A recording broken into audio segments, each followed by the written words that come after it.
తెలంగాణలో ఖాళీ అవుతున్న గ్రాడ్యుయేట్ ఎమ్మెల్సీ స్థానానికి ప్రధాన రాజకీయ పార్టీల తరపున పోటీ చేయడానికి పలువురు ఆశావహులు సిద్దమవుతూ ఉన్నారు. ఉమ్మడి ఆదిలాబాద్, కరీంనగర్, నిజామాబాద్, మెదక్ జిల్లాల పరిధిలో ఉన్న గ్రాడ్యుయేట్ ఎమ్మెల్సీ స్థానాన్ని కైవసం చేసుకోవడం కోసం బీజేపీ కసరత్తు ప్రారంభించింది.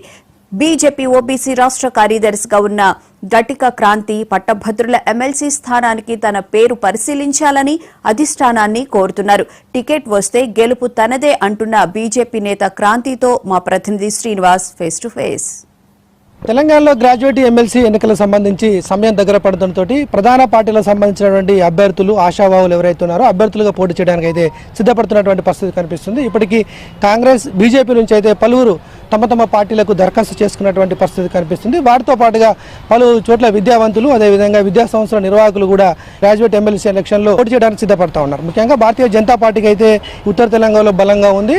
ప్రధానంగా ఈ ఉమ్మడి ఆదిలాబాద్, అదేవిధంగా వచ్చేసి ఉమ్మడి కరీంనగర్, ఉమ్మడి నిజామాబాద్, ఉమ్మడి మెదక్ జిల్లాలకు సంబంధించి ఈ 4 జిల్లాలకు సంబంధించి జరిగేటువంటి ఎమ్మెల్సీ గ్రాడ్యుయేట్ ఎన్నికల్లో భారతీయ జనతా పార్టీకి బలం ఉందని చెప్పుకోవచ్చు. 4 పార్లమెంట్ సభ్యులు ఉన్నారు. అదేవిధంగా భారతీయ జనతా పార్టీకి ఉన్నటువంటి 8 మంది శాసనసభ్యులు, 7 శాసనసభ్యులు కూడా ఇదే ప్రాంతానికి సంబంధించినటువంటి నేతలు ఉండడంతో కూడా భారతీయ జనతా పార్టీ ఏదో రకంగా ఈ యొక్క గ్రాడ్యుయేట్ ఎమ్మెల్సీ స్థానాన్ని కైవసం చేసుకోవడానికి అయితే ఇప్పటికే కసరత్తు చేస్తుంది. ఆ పార్టీ నుంచి కూడా 2-3 బలంగా ఆ టికెట్ కోసం ప్రయత్నం చేస్తున్నారు. అందులో భాగంగా మనతో పాటుగా బీజేపీ రాష్ట్ర నాయకులు, ఓబీసీ రాష్ట్ర కార్యదర్శి ఉన్నటువంటి గటిక క్రాంతి ఉన్నారు. ప్రధానంగా ఆదిలాబాద్కు గ్రాడ్యుయేట్ ఎమ్మెల్సీ సంబంధించినటువంటి ఎన్రోల్మెంట్ ఇన్ఛార్జ్గా కూడా కొనసాగుతున్నారు. తాను కూడా భారతీయ జనతా పార్టీ నుంచి ఈసారి గ్రాడ్యుయేట్ ఎమ్మెల్సీ అభ్యర్థిగా పోటీ చేస్తున్నానని చెప్పేసి తాను ఇప్పటికైతే ప్రచారం చేస్తున్నటువంటి పరిస్థితి కనిపిస్తుంది. మరి అతనికి పార్టీ ఏ విధంగా సహకరించబోతుంది, అదేవిధంగా తనతో పాటు ఎవరెవరు ఆశావాహులు పోటీలో ఉన్నారు, ఏ విధంగా ముందుకు పోతున్నారు అన్న విషయాన్ని అడిగి తెలుసుకునే ప్రయత్నం చేద్దాం.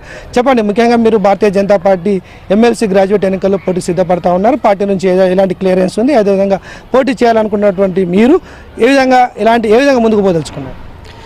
గత దాదాపు 20 సంవత్సరాల నుంచి మనం పార్టీని నమ్ముకొని పనిచేస్తున్నాం. విద్యార్థి పరిషత్ నుంచి అయితే యువ మోర్చా స్థాయిలో, అదేవిధంగా ఓబీసీ మోర్చా స్థాయిలో మనం పార్టీని నమ్ముకొని పనిచేసినాం. నేను ఒక విద్యావంతుడిగా ఇంతకుముందు స్కూళ్ళు, కాలేజీలు నిర్వహించిన, మళ్ళీ నా వృత్తి కూడా ఎడ్యుకేషనల్ కన్సల్టెన్సీగా గత 15-20 సంవత్సరాల నుంచి నేను ఆదిలాబాద్లో ఉన్నటువంటి విద్యార్థులందరికీ ఈ ఉన్నత విద్యకు సంబంధించినటువంటి గైడెన్స్ అందజేస్తూ వారికి కళాశాలల్లో సీట్లను అందించడం, వారికి ఏ కళాశాలలో వాళ్ళ మార్కులకు సీట్స్ అందజేస్తూ కౌన్సిలింగ్ ద్వారా తెలియజేయడం, ఇటువంటి పనులు నేను నిర్వహిస్తూ వస్తున్నాను. పార్టీకి సంబంధించిన అన్ని కార్యక్రమాల్లో కూడా చురుగ్గా పాల్గొంటూ వస్తున్నాను. ముఖ్యంగా నేను ఈ గ్రాడ్యుయేట్స్ ఎమ్మెల్సీలో పోటీ చేయాలనుకోవడానికి కారణం ఏంటంటే ఆదిలాబాద్కి సంబంధించి ఇప్పటి వరకు ఎవరు కూడా కనీసం పోటీ చేస్తామని అడగడం లేదు. ఏ పార్టీ నుంచి కూడా సరైన అభ్యర్థి ఎవరు కూడా నాకు టికెట్ కావాలని అడగడం లేదు. మా ఆదిలాబాద్ ప్రాంతం నుంచి టికెట్ ఇస్తే కనుక మా ప్రాంతంలో, మా పార్లమెంట్ పరిధిలో 40,000 ఓట్లు ఉన్నాయి. ఇవి మేము పోలరైజ్ చేసుకొని గెలిపించుకోగలుగుతాం. ఇక్కడ బీజేపీకి బలమైన పునాదులు ఉన్నాయి.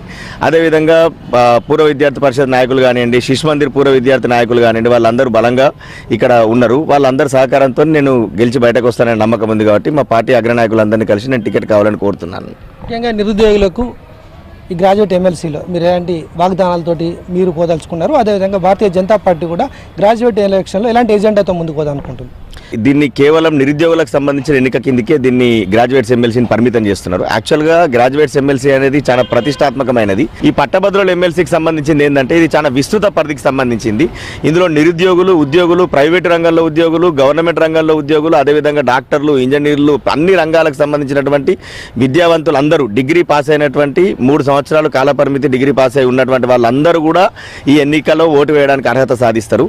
అయితే ఇందులో ఏంటంటే దీన్ని నిరుద్యోగులకు సంబంధించిన ఎన్నికగా దీన్ని పరిమితం చేయడం పడుతుంది. కానీ వివిధ రంగాలకు సంబంధించిన ప్రముఖులందరికీ సమస్యలకు సంబంధించిన విషయం ఇది ఒక రకంగా చెప్పాలనుకుంటే మేధావుల ఎన్నిక అనొచ్చు.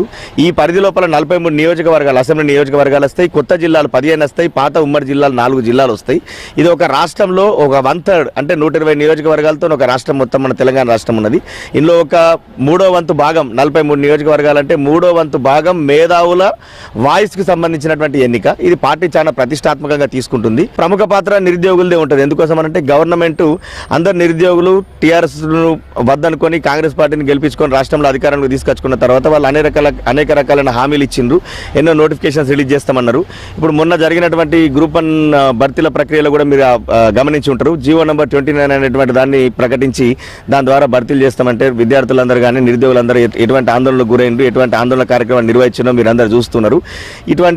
ఎటువంటి తెలివి తక్కువ తనమైనటువంటి జీవో నెంబర్ 29 49 రద్దు చేయాలని చెప్పేసి జాబ్ క్యాలెండర్ను ఖచ్చితంగా ప్రకటించాలని చెప్పేసి మేము మా పార్టీ తరఫున మేము డిమాండ్ చేస్తున్నాం. మా రాష్ట్ర నాయకులు బండి సంజయ్ గారు, మా పాయల్ శంకర్ గారు వాళ్ళందరూ అక్కడ విద్యార్థులకు అండగా నిలబడి వాళ్ళ తరఫున పోరాటం కూడా చేయడం జరిగింది.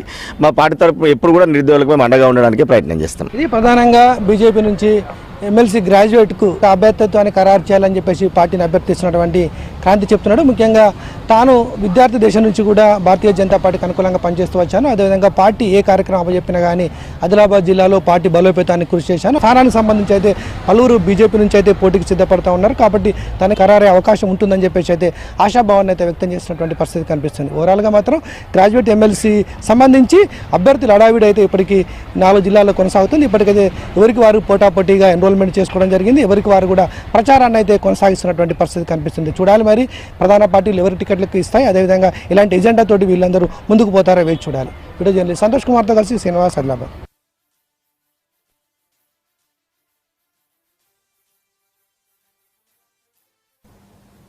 బులెటిన్లో ఇప్పుడు ఒక స్మాల్ బ్రేక్.